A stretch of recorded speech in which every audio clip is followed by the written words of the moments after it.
আল্লাহ একদিন আজরাইলকে জিজ্ঞেস করলেন, হে আজরাইল, বনি আদমের রূহগুলো তুমি কবজ করেছো, দায়িত্ব তোমার। হে আজরাইল, তুমি আমারে জানাও না ওই বনি আদমের মধ্যে কোন কোন রূহ কবজ করতে তোমার অনেক কষ্ট হয়েছিল? আজরাইল জানায়া দেয়, হে ও দয়ার মালিক, বনি আদমের মধ্যে দুইটা রূহ কবজ করতে আমার অনেক কষ্ট হয়েছে। কোন দুইটা রূহ? বলে এক নম্বরে এক আল্লাহর বান্দি মহিলা, বিশাল এক সমুদ্রের মধ্যে জাহাজটা প্লাবনের মধ্যে পড়িয়া যখনই ডুবিয়া যাবে, ওই হালাতে সবাই ডুবিয়া গেল।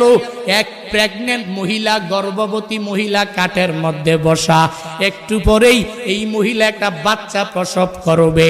তোমার কুদরতের কারিশমা, ওই কাঠের উপরেই আল্লাহর বান্দির একটু পরে প্রসব হয়ে গেল। সন্তানটা দুনিয়ার মধ্যে ওই কাষ্ঠের উপরে যখন দুনিয়াতে আসলো, তখনই তোমার অর্ডার হয়ে গেল, হে আজরাইল যাও এই বান্দির রূহটাকে কবজ করে তুমি নিয়ে চলে আসো।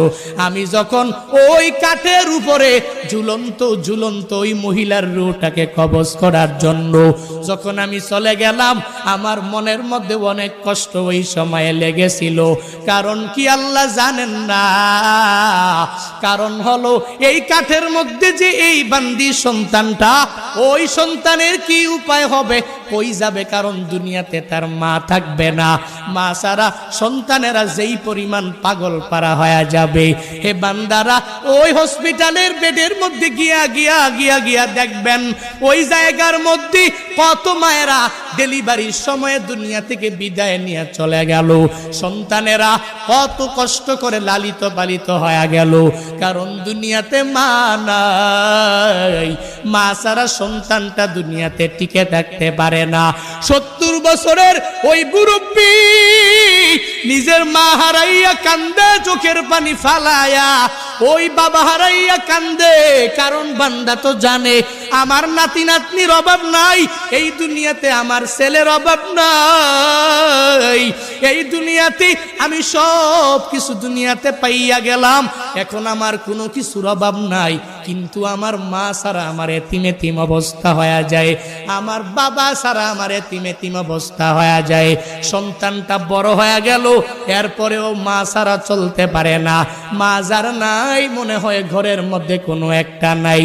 যার বাবা নাই, ওই বান্দা পূর্ণাঙ্গ ভাবে বলতে পারে মনে হয় ঘরের মধ্যে টাকা আছে, সন্তানেরা আছে, বউ আছে, স্ত্রী আছে, পুত্রবধূ আছে, বাবা নাই, মানে ঘরের মধ্যে কোনো একটা মানিক নাই।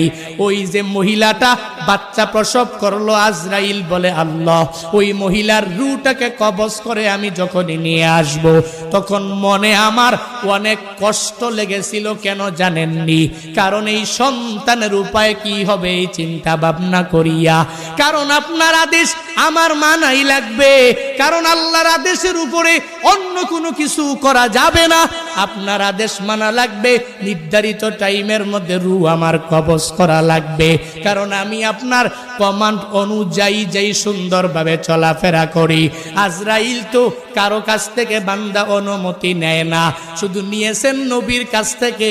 আল্লাহ আজরাইলকে নবীর কাছে পাঠিয়েছিলেন, হে আজরাইল যাও নবীর কাছে তুমি দৌড়ায় যাও, ওই নবীর রূহটাকে কবজ করার জন্য। নবী যদি অনুমতি দেয় তাহলে অনুমতি দিলে রূহটাকে কবজ করবা, নবী যদি অনুমতি না দেয় রূহটা কবজ করা তোমার পক্ষে সম্ভব হবে না। ওই নবী